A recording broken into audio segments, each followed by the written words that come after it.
Coming up in the Bahamas tonight, a crew of 200 race toward an August deadline for the $28 million Abaco airport. The DNA spells out its plans for immigration and more as it launches its slate of 38. And a man is found dead in the trunk of a car in one of 2 overnight murders. All those stories and more straight ahead in the Bahamas tonight.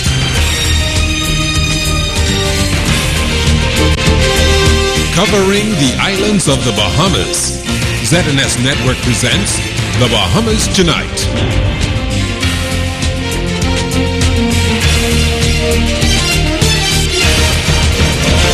This portion of the news is brought to you by McDonald's. McDonald's, I'm loving it. Good evening and welcome to the Bahamas Tonight, the National Report. I'm Keishla Adderley. Thanks for joining us. Topping the news tonight, it's considered the 3rd city of the Bahamas, and now residents of Marsh Harbor Abaco are anticipating the completion of an airport to match that status. Since 2008, the government has pumped some $58 million into Abaco's infrastructure, and the development continues as a $28 million airport nears a summer completion date. Carla Palmer has this assessment from officials. With this magnificent undertaking by the government, it's going to really catapult Abaco really far into the 21st century. Bobby Jones is the assistant airport manager for both Marsh Harbor and Treasure Key International Airports. This proud Abaconian is speaking of the $28 million new Abaco International Airport under construction in Marsh Harbor. It's going to be a land site to be seen in Abaco. And by extension, it's going to be a plus for the entire Bahamas. I think what is key is the fact now that people would be housed from the elements. The elements has always been a challenge for us for years, whatever it is, whether it was wind, rain, and so now people will be in a comfortable environment. The outdated facilities handle more than 250,000 passengers annually. Now, 5 months into construction, the new airport is reportedly 60% complete with as many as 200 workers on site. Contractor Fletcher McIntosh is determined to meet the August deadline. Oh, we have a lot to be done. But in order to get our finishes, there's some rough work we have to get done, like the inspection we're waiting on now. We need to wrap all the metal duct before we spray the insulation in the ceiling. We need to spray the insulation in the ceiling before we have tile coming for the floor next week. So we need to spray the ceiling before we put the tile on the floor. But the inspection, that's the one that is killing us. If we get the cooperation from Minister of Works with our inspections, and everything. We can't wait 2 weeks to get inspection and get the job finished. Minister of Public Works Nico Grant apologized and promised to rectify the problem, citing a shortage of qualified inspectors. We've had our challenges, but as I noted earlier, the challenge, we face them and they will be addressed. We will have inspectors for Mr. McIntosh on site tomorrow morning, God's willing. The new airport also has a new $4 million flight tower. We expect to be manned by Abaconians. There's a recruitment program going on as we speak so that they can be trained in time to occupy the tower on completion of the building. Carla Palmer, ZNS News. Chairman of the Mortgage Corporation, Dr. Dwayne Sands, says the Mortgage Corporation is out millions of dollars due to home giveaways under former Housing Minister Shane Gibson's watch. Sands also claims missing is any paper trail that clearly spells out what Gibson did with the money that went into a contingency fund. Well, tonight Shane Gibson says it's a political ploy and that Sands has no proof to support any of his claims. Shanique Miller has the story. Shane Gibson says Dwayne Sands is being deceptive and has no proof of the claims he's making that the Mortgage Corporation was mismanaged under his watch. In fact, Gibson says between 2002 and 2007, he led the corporation out of debt. We came in and found a department that was millions in debt, without proper contracts or procedures, without enough engineers or inspectors. We fixed all that, paid the debt, instituted proper procedures, hired the right people. Then we built 1,400 homes.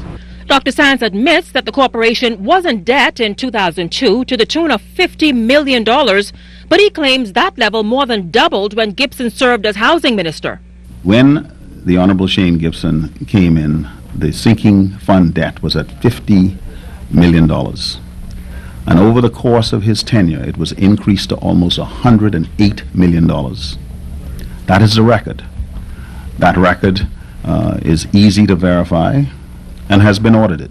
There's been much back and forth over a reported contingency plan and Gibson's alleged misuse of it. On Wednesday, Sands told the Senate how Gibson allegedly approved for 822 homeowners to be charged more than the agreed cost to their homes. Above and beyond the charges that had been authorized for government-initiated homes, the record will show that under Shane Gibson's directions, an additional charge ranging from as low as $600 to as high as $5,700 was made to a total of 822 families. Now imagine that. You're struggling to own a home, get a down payment, etc. And all of a sudden now, the goalpost gets moved even further. So far, 600 people have been refunded. And while he didn't entertain questions after reading his press statement, Gibson explained the contingency fund and why the corporation finds itself having to give back $2.6 million. I am proud of the work we did. I am proud of what we accomplished. And proud of the way we did it too. So, to be clear, Dwayne Sands is lying. The $2.6 million was paid because there was a cost overrun. That cost overrun was charged back to the homeowners as directed by Hubert Ingram when he came to office in 1992. But Sands says Gibson's memory is short. He referred to a December 2nd, 2011 newspaper article where Gibson is quoted as saying the contingency fund was to cover landscaping and associated costs. Sands says he's been working for 2 years to find the paper trail and proof that the money went to what Gibson specified. Sands says he also found homes occupied with no mortgages in place. The homes range in price from $120,000 to $140,000. We have evidence that more than 50 people were put in homes without a mortgage. Now, while we can't say if this is one of those houses, Sands also talked about houses built under Gibson's watch, about 70 of them that were uninhabitable. Today, they sit empty and vandalized. It is interesting that the paper trail at the Mortgage Corporation is less than complete.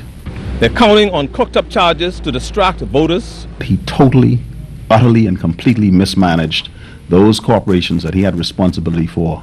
Sands says his motivation is about giving an account for the people's money, and those responsible should always be open and transparent. Shanique Miller, ZNS News. Fox Hill MP Fred Mitchell says not only will he pursue legal action against a Bahamian Foreign Service officer, but he will explore an action in judicial review to determine whether or not the Senate President discharged his responsibilities in accordance with the rules of the Senate and best practices by not questioning the allegations of Senator Dion Fowkes. Mr. Mitchell held a press conference today accompanied by his attorney Raynard Rigby after the comments made in the Senate linking him to the distribution of visas and passports to ineligible applicants. He blamed a Foreign Service officer for the statements which showed up in a WikiLeaks document which Senator Fowkes referenced in Parliament yesterday. Mr. Mitchell says the immediate issue is whether or not it is appropriate for a Bahamian Foreign Service officer to be conveying information to a foreign government. That, he says, speaks volumes about the loyalty of that officer to the Bahamas. Secondly, he said he lays the responsibility for this at the feet of Senate President Lynn Holowesko, who, in what he considers a shocking dereliction of duty, allowed to be tabled in the Senate untested, unsubstantiated hearsay which was calculated to damage his reputation. Meantime, Minister Mitchell has invited the Foreign Service officer to say what she knows and produce the evidence of any malfeasance on his part. And he added that there's evidence of who should carry the blame for the alleged scandal contained in a police intelligence report. Well, the Free National Movement has something to say about this controversy. In a statement released today, the FNM claims that leader of opposition business in the Senate, Allison Maynard Gibson, has, quote, thrown one of her PLP colleagues under the bus, end quote. The FNM says Bahamians recall when Senator Gibson, leader of government business in the Senate, reported former Senator Pleasant Bridgewater to the Prime Minister, and this resulted in Ms. Bridgewater's resignation from the Senate. The FNM says Senator Gibson once again betrayed a colleague in the Senate yesterday when she requested that Senator Folks table a United States Embassy Nassau cable released by WikiLeaks. The FNM says this made the cable available to the press and to the general public. The Democratic National Alliance, DNA, wants to see changes in several spheres of life in the Bahamas, and the party leader detailed them as it launched its slate of 38 last night. Hundreds of supporters attended the People's Summit at the Wyndham Nassau Resort in Cable Beach last night to hear the party's plans in its quest to become the next government of the Bahamas. Here's Altaviz Munnings. I ask Human Christie and Perry Ingram to let, for the love of God, my people go. It was 9 months ago when the Democratic National Alliance introduced 10 candidates for the 2012 elections in the ballroom of the Wyndham Nassau Resort. Wednesday night, party officials say they were the first political party other than the PLP and FNM to introduce a full slate of candidates for the general elections. And DNA leader Branville McCartney believes the caliber of their candidates will secure an election victory. Already, he's designed a national agenda that will shape the way the Bahamas functions. Take, for instance, issues affecting his former cabinet portfolio, immigration. We will rid, in a humane way, this country of shanty towns.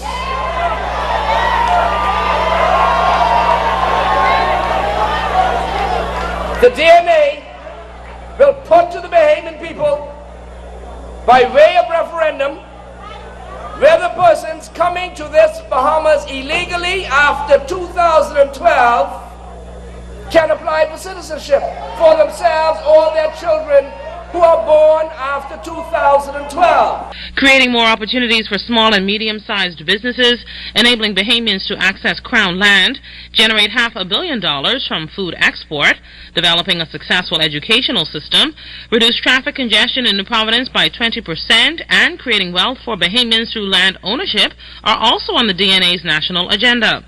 A Democratic National Alliance government will also take zero tolerance to crime. We will enforce the death penalty and make the law reflect that if you commit murder against anybody, not just a selected few, that you will be sentenced to death.